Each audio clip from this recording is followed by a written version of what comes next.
Hello and welcome to another bite-sized anatomy tutorial. So here we have the muscles of the arm, and now we need to find the coracobrachialis.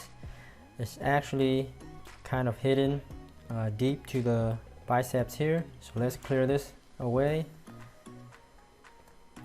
So here it is.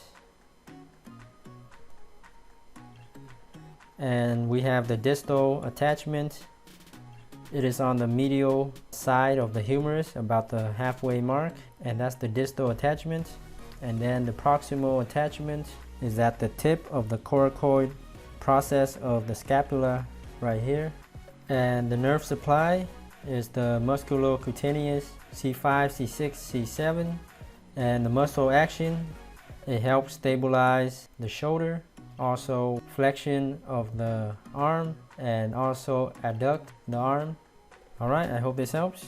Thanks so much for viewing. Be sure to subscribe to Future Doctor channel for more bite-sized tutorial videos. Thanks again, and happy studying.